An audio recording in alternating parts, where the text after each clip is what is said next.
So, Tiffany, you're a very young woman. You've got 12 years of success. You got a long runway ahead of you. What's your vision for the business as you move into the future? That is such an interesting question. Don't I don't have a vision for the end. I have a vision for maybe the next 10 years where I can kind of Mhm. work my way out of working so much. I have the vision of having a 4-day work week and that sort of thing. More time. And do it. More time, huh? Yes, yes, yes, exactly.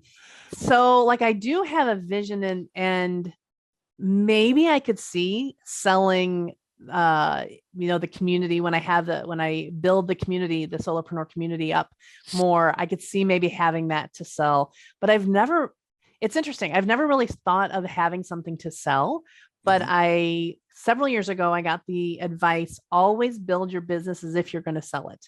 No Mhm. matter what. That way you're building in those systems. That way you're building in the metrics. That way you're building in all the proper structures to have a strong business. So I'm doing that, but I don't necessarily know what that end day will look like. But maybe you need to help me figure that out. Well, the one thing I think we had chatted about before, one thing we know for sure is that 100% of business owners are going to leave their business at some point in the future, right? Very true. And studies have shown that less than 5 out of 100 will ever plan for that day. Mm-hmm. So, beginning to think about it, I think is the start of that. But Mm-hmm. so I want to touch on 6 different things and talk to you about that as we go into this. So Yeah.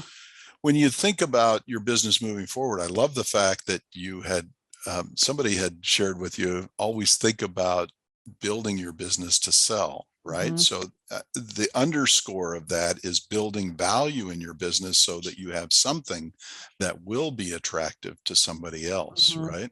Right. And generally that's made up of 6 components. So first is financials. So you've got the I always say the valuation is the cornerstone of the financials are the cornerstone of your business value, if you will. And there are a couple of different measurements there, but in simple terms, thinking about always generating positive trends in your business, positive growth trends and positive margin trends, right? Mm.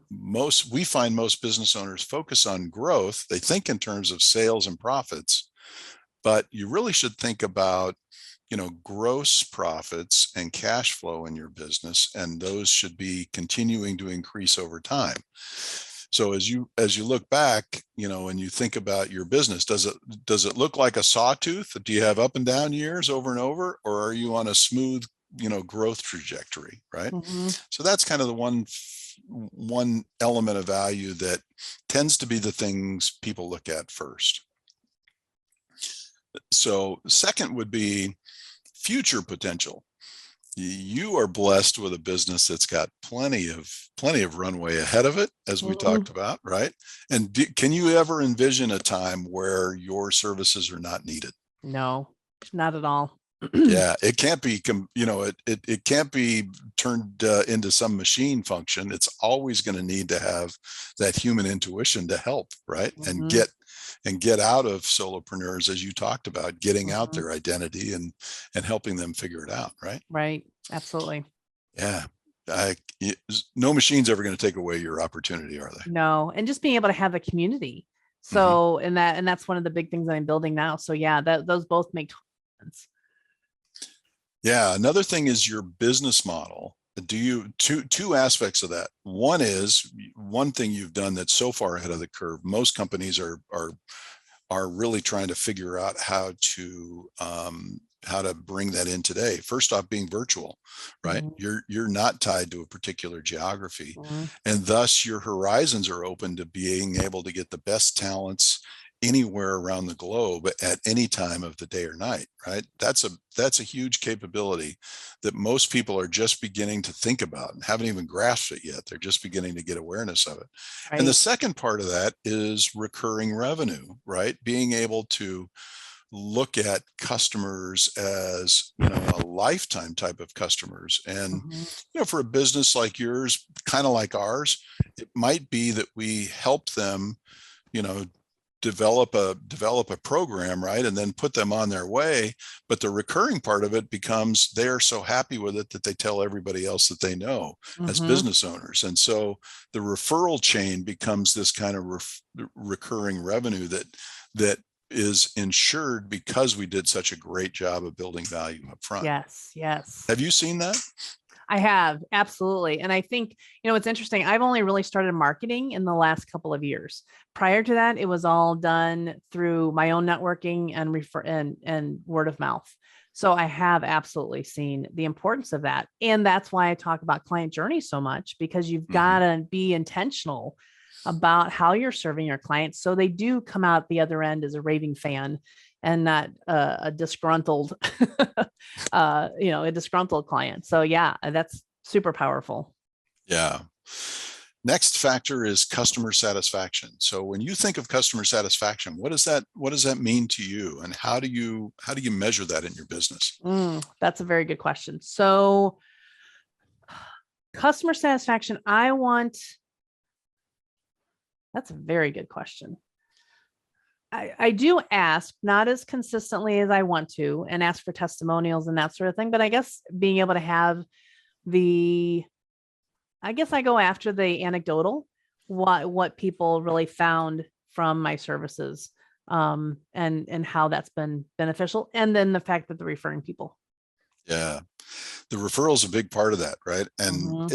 it's getting to where it's somewhat easier to measure with social media, right? So you can see kind of the social proof if your likes and followers and things like that are actually growing. That may not translate directly into how much revenue you're taking in, Mm-hmm. but if your customers are sharing your message and other people are seeing it out there and following you along, that eventual follow may turn into a client, right? It may Mm-hmm. eventually come into some revenue. So, we've looked at this a lot. There are things like net promoter score and some objective measurements, but typically solopreneurs and small businesses don't use a lot of those things.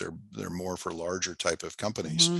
But I think there is going to be proven to be some correlation between what is the growth of your outreach as measured through your social channel and email messages that you may be Mm-hmm. sending out and things of that nature, Mm-hmm. because you can definitely see businesses that aren't generating that.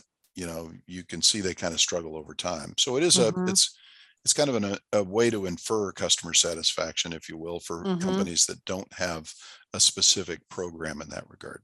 Interesting.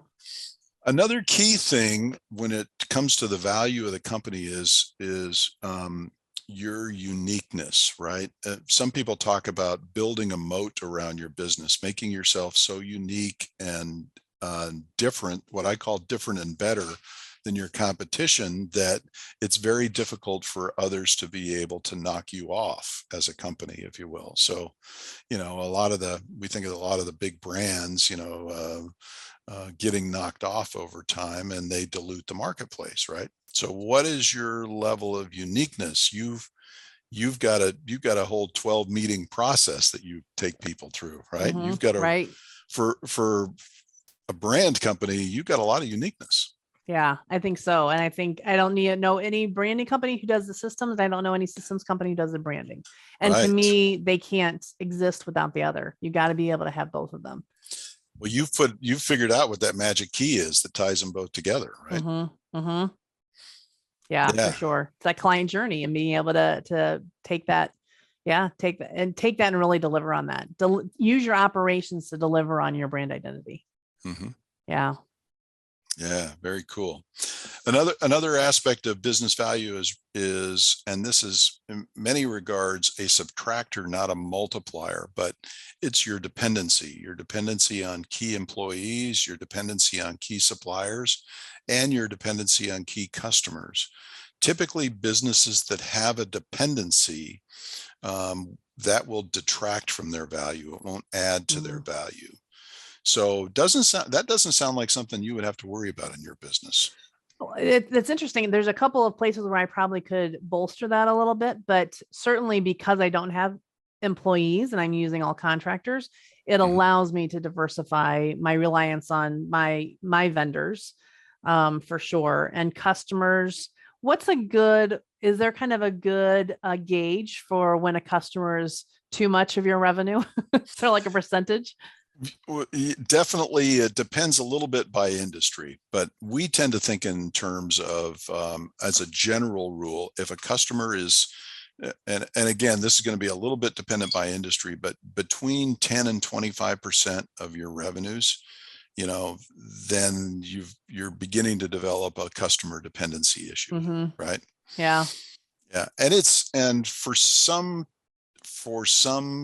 types of businesses, it's kind of a unique business where that's not a problem. But sometimes if you're a distributor, for example, of a specific brand, you Sure. might have customer dependence in that regard. Mm-hmm. However, you've got a protection. You've got some exclusivity around your distribution sometimes that'll kind of be the offsetting part of that. Mm-hmm. But yeah, if you've got a wider base of customers, you're spreading your revenue out over a wider base. So the inadvertent or if you choose not to work with somebody, right? The hardest thing for Mm-hmm. business owners to learn is to fire customers that don't ideally match them, right? Right. Yeah. And sometimes if you got to learn to fire a customer and it happens to be your biggest customer, boy, it can really cause you to step back. Yeah, that's painful. It is, yeah. In the long run, it's wonderful, but yeah, in the short term, it's certainly painful. Couldn't agree more. So great Yeah. question. Yeah, and for you, your key employees might be somewhat of your dependency, but you've also got this unique strength that you have in that you're not constrained to time or location. So Mm-hmm. you Right. can always find a comparable skill set or potentially upgrade that skill set Right. as you go out and invest the time to look around, right? Right. And we've developed even a whole process to vet and train people very quickly. So that without like it's all virtual. So I don't have to do it. So even, in fact, I had one of my team members who just got sick. And so she wasn't gonna be able to work for a little while. So I was able to go find somebody and get them in very quickly Wow, because that's of the even better. processes we have in place. Yeah. It was so powerful to see that. And we actually hadn't hired since 2016. So to be able to kind of dust that process off and be able to use it very quickly was pretty gratifying to know that it works. Oh, I'll bet. I'll Yeah. bet. See, there's part of your uniqueness Mm-hmm. again. Mm-hmm. What a Yeah. competitive advantage that is. Yeah, for sure. So the final thing that we talk about is the thing that you and I spoke about several times here, what we call the chief everything officer, right? If the owner is the hub, and for solopreneurs, it's, by nature, they are the hub of the business. Mm-hmm. But if they can outsource more and more of the business function so that the business doesn't require them to be there to make every decision, to make everything happen, to get that Mm-hmm. freedom of time that you've talked about and Mm-hmm. that you aspire to get more of in the future. Mm-hmm. Right. That's a key thing that can make your business very attractive. If you get your business to where you can have the freedom of time to be able to come and go as you want, and the business still continues to go on and on, that does nothing but build the value up of your business. So those are kind of the pillars that we see and we talk about with our clients a lot. Those are awesome. That's very helpful.